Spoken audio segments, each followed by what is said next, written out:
could also be like parang medyo off if tinuloy-tuloy nga nila yung ano. Because it's like, it's a way for them to open up to you and like be honest with you. So, yeah. Yeah. Thank you, Sam. Sige, Aaron. I think, well, kasi pag sinabi mong off, it could mean things na you're uncomfortable talking about. And I think in life, hindi lang sa relationship, but in sa friendship, sa family, hindi naman pwede na you're always talking about things that you guys like. Sometimes you have to deal with things that you don't like. So, importante na harapin yun. So you can find a solution and, you know. Yeah. Ikaw, Mama Dog. Well, ako kasi... Oh, umupo na rin kasi ako di ba? Okay, ayan, maraming salamat. Ayan sa inyong mga insights. Eto na, the last two, ano ba ako dito, situation. Paano kung mahilig siyang magtago ng feelings?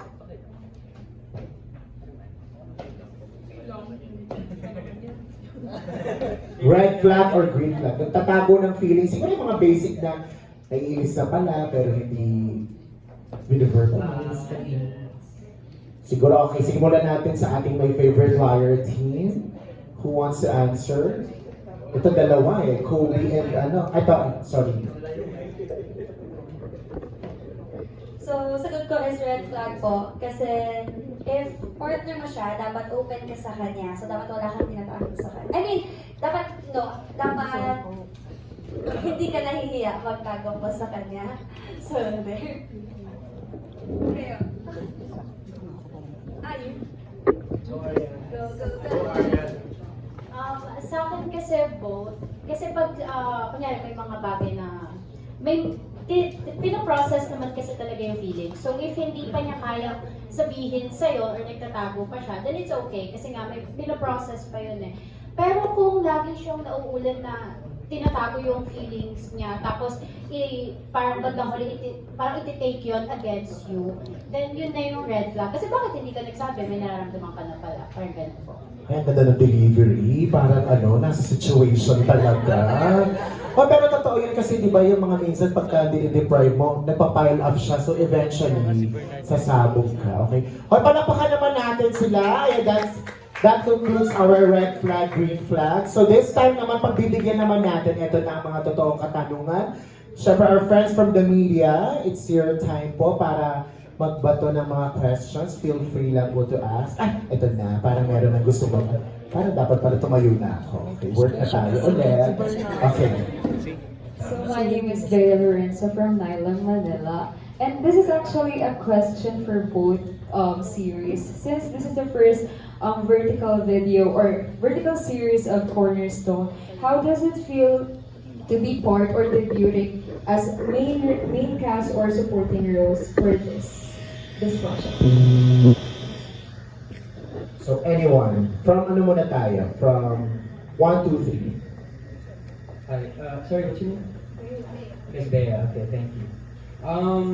Well, honestly, for me, it's I'm really grateful na I think all of us are grateful that we're part of it, and you know, we thank Cornerstone for trusting us and for choosing us. But for me, it's an honor, honestly, to be part of this vertical series. I mean, it's the first one that Cornerstone is ever releasing. So, and of course, hindi lang yun, but to work with such an incredible cast. You know, we're all friends here. That was with the beautiful stories that were written. Honestly, it's special. So I hope I get to do this more often, and definitely you'll see more coming from Cornerstone. But yeah, that's for me. Meron pa from 1, 2, 3. Okay. Syempre gusto lang natin magpasalamat. Thank you so much, Cornerstone, for creating this project with us and for us. And syempre, congratulations sa ating dalawang series. My favorite liar and 1, 2, 3 boyfriend somebody. Kasi, yeah. And if tama ko, ito din yung first time na maglalabas si Cornerstone ng Love Team.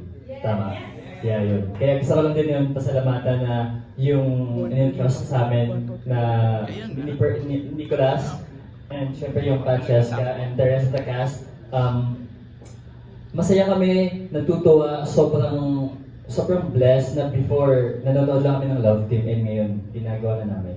Kaya super grateful kami sa lahat ng guidance na binigay sa amin ni Cornerstone and of course with the production and all. Kaya looking forward na sana tangkilikin ng mga viewers natin ang series na to.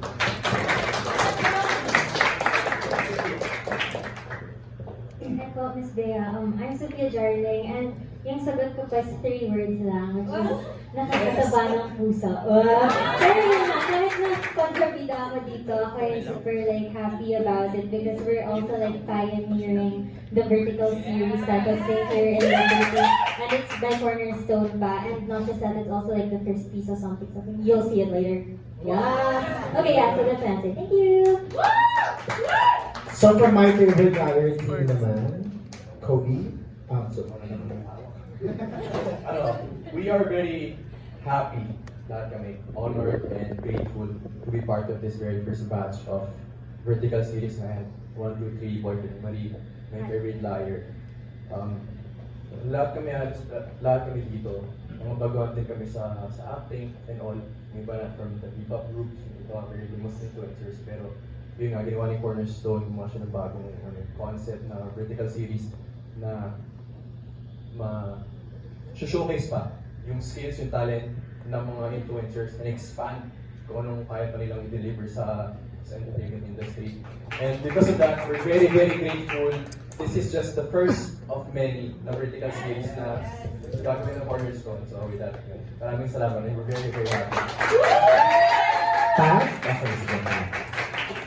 Honestly, dahil nabanggit nga rin ni Nico kanina na ate yung very first time na magkakreate ng Love Team yung Cornerstone. Ano siya eh, pressure siya for us and kasi ito yung first time. So parang yung expectations nila for us, kailangan namin ibigay din kasi nagtiwala sila sa amin eh. So parang kailangan yung tiwala na binigay nila sa amin, kailangan namin ibalik na mas doble. Kasi from the very first time na nag-create sila to, tapos ako pa yung ako personally na parang na-pick nila. So parang, kasi hindi rin naman talaga ako, ma-acting din talaga ng una. So parang sobrang nabipressure din talaga ako kasi mas more on, dance and sing lang talaga ako. So parang hindi ko rin in-expect na ma-acting ako dito, nakasama ko sila. So ayun, nakakataba ng puso na sobrang grateful ako kasi nangyari to. That's it. Ako naman sobrang happy ko din kasi binigyan ako nila ng Cornerstone nila Sir Jeff ng tiwala para gawin yung ganito kasi bago to sa akin di ba? Parang nagda-live lang ako tapos ngayon ama-arte na ako. Parang sobrang laking opportunity tapos sobrang happy ng puso ko hanggang ngayon na-overwhelm ako, hindi ko pa rin ako makapaniwala. Yun lang. Thank you. Alright, thank you. Anyone else po na gusto pa po mag-act? Hi, good afternoon. I'm Jude from UCSG. I'd like to ask dun sa cast ng My Favorite Liar Ben. Okay, so how far can you take a particular lie, and then when you reach a point, you would say, "That's enough. I can't take that lie anymore." Miss Universe. Hello po. Ako. Hello po. For me po, I think kaya ko mag-take ng lie for as long as ako lang yung naaapektuhan. Pag nakikita ko yung mga tao sa paligid ko, or especially kung yung loved ones ko po, nasasaktan na or naaapektuhan na din po, then for me, yun na po yung enough. So, yes, Pat? Hindi ako sasabi ni Jessica. Copy paste. Ako po kasi siguro isang beses lang muna. Isang beses. And then pag naulit, that's enough. Hindi po ako tumatanggap ng mga, yes, hindi po ako tumatanggap ng mga taong mahilig magsinungaling sa akin. Kasi if nagawa na nila ng unang beses, pagbibigyan ko, gagawin ulit nila, gagawin ulit nila, gagawin ulit nila. Parang tingin ko, hindi ko na-deserve yung ganun. Yun lang po. That's regardless between friends and your relationship, someone that you have a relationship with. May follow-up.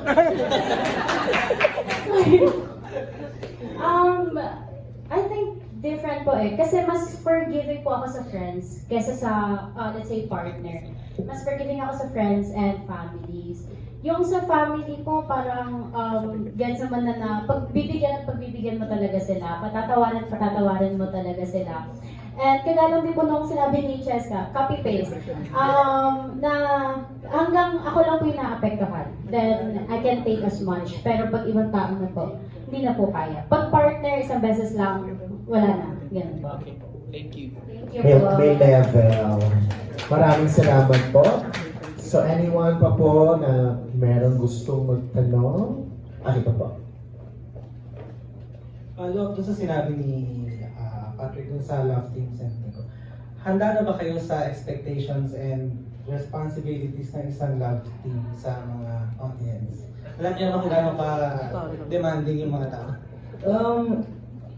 Actually, parang ready kami ni Cheska kasi in the first place nung nasabi ko rin nung sa last interview namin na parang nung una namin nagkita kami nung workshop that time. So parang nag-click din kami yung bonding namin, parang nag-match din talaga kasi nung time na kinausap ko rin siya, parang yung mga tanong, kasi madali-dala akong tao eh, tsaka approachable din talaga ako. So parang nung nag-ask ako ng mga something questions sa kanya, ano naman siya, like parang G rin siya, nagbibigay din siya talaga siya sa akin, nagbibigay din siya na kung ano yung mga personal na things niya, yung mga pinagdadaanan niya sa buhay. So parang, yeah, ganun.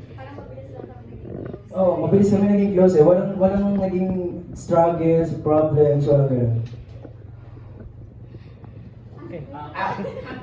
Kay ano din daw, kay Nico and Perlas din, yung question. Oo. So, okay. Hindi. May dreams naman na kami and expectations sa kung ano yung love team, especially yung love team culture dito sa Philippines. And for us, parang yabang naman kung sasabihin kung it wasn't a challenge at all kasi it came out naturally, to be honest, yung Nicolas. So, and we're so happy na na-appreciate ng tao and tumagos siya sa screen. And I hope this time, tatagos pa rin siya sa vertical series. Yan lang. Yun, ganun din. Same lang. Hindi kasi sobrang ano lang eh, sobrang natural lang. I mean, nung sa amin ni Nico, dahil meron naman na kaming love team, on and off cam, sobrang natural lang namin. Kung ano nakikita nila on cam, same lang din, even off cam. So, yung expectation nila, thank you po. Thank you. Yan, sa ating mga lead casts. So meron pa yata tayo from here.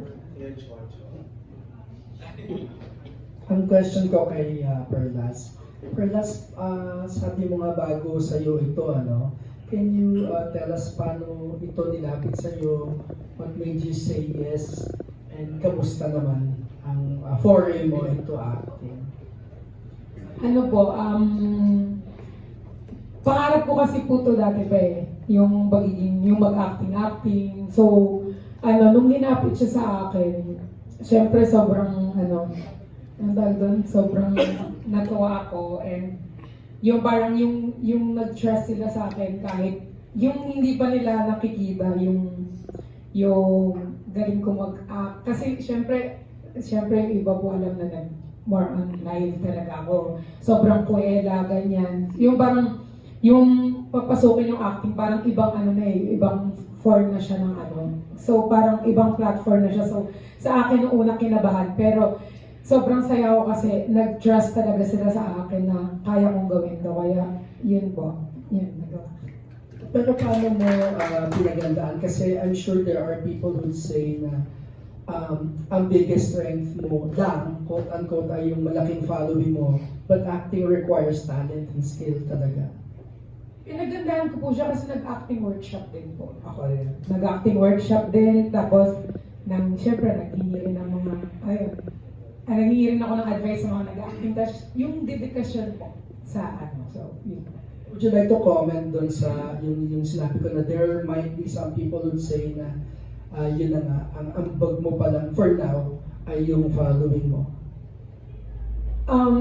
Para sa akin, sa mga taong magsasabi nun, kasi minsan, like, for example, pag magbibigay sila ng mga ganong mga comments sa akin, parang inaayaan ko lang. Kasi kung tututok lang ako sa sasabihin nila, maaapektuhan yung buong yung pangarap kong career, di ba? Kung sa kanila lang ako titingin or sa, wala, yun, parang may ambag naman kasi nanonood sila. So, hindi, I mean, kasi may gawin ka mang maayos or hindi, may masasabi at masasabi sa'yo eh. Pero the good thing is, dapat mag-focus ka lang kung ano yung goal mo sa buhay and kung ano lang gusto. Man, you'll never know. Alam mo si Nora Honor, she didn't even see herself as an actress. But look at her, di ba? Congrats. Oo, ayan. So, meron pa tayo isang friend dito na gustong magtanong. Hey, ma'am. Let me start with Patrick Sanchez. Ayan, so, tama ba, this is your first time to work together? Yes po. Ganyan. So, how was your process in terms of building your chemistry and kumusta yung pagkakakilala niyo sa isa't isa? Ito ba yung mga tipong bet ko rin naman in case kapag naging jowa levels? So, thank you po sa question. So, for me po, super natural lang nung una ko na-meet si Pat. I mean, yung chemistry natin, it was really there. Comfortable din ako with him, like doing scenes. So, yeah, really to describe it, it's really easy with us. Yeah. Katulad sa sinabi ko rin kanina na parang, like, nag-click din talaga kami. Like, yung simula na nakita ko siya, like, wala, lang talaga, walang problema talaga. Kasi simula nung nag-workshop kami, noong una nagtatawanan kami. Kasi parang nagkakapaan talaga kami before, na parang bago mag oo. Parang medyo nag-a-adjust. Kasi baka may mga masabi ako na ikaka-off niya, baka may masabi ako na hindi niya ikakatuwa pala, kasi hindi ko pa naman siya fully know talaga yung first day. Pero nung tumagal na yung workshop namin, boom na. Wala na. Kami na gano'n, parang biglang I mean, like, Alam na pala. no, parang doon na nag-click. Parang hindi kasi na-inform si Cheska na kayo. Hindi. Then after working together, what can you say that you like the most to each other? Gusto ko sa kanya yung pagiging siya, yung pagiging natural lang niya, yung jolly niya, the way niya ako kausapin, kasi sobrang sobrang kulit niya rin talaga, parang guguluhin ka niya. Parang dito nga kausapin mo ako, parang tayo, mag-bonding tayo, ganun. Siya yung madalas din talaga nag-a-approach sa akin. So, masasabi ko na, tsaka sobrang bait din niya, ganun. For me po, si Patrick, like, grabe na naman siya mag-assist din sa akin. Yun, katulad ng sinabi ko kanina, he makes things easier also. Like, kung paano din sa set. And he also makes me comfortable talaga. Like, madali din talaga siya ka-work. So, Okay, thank you.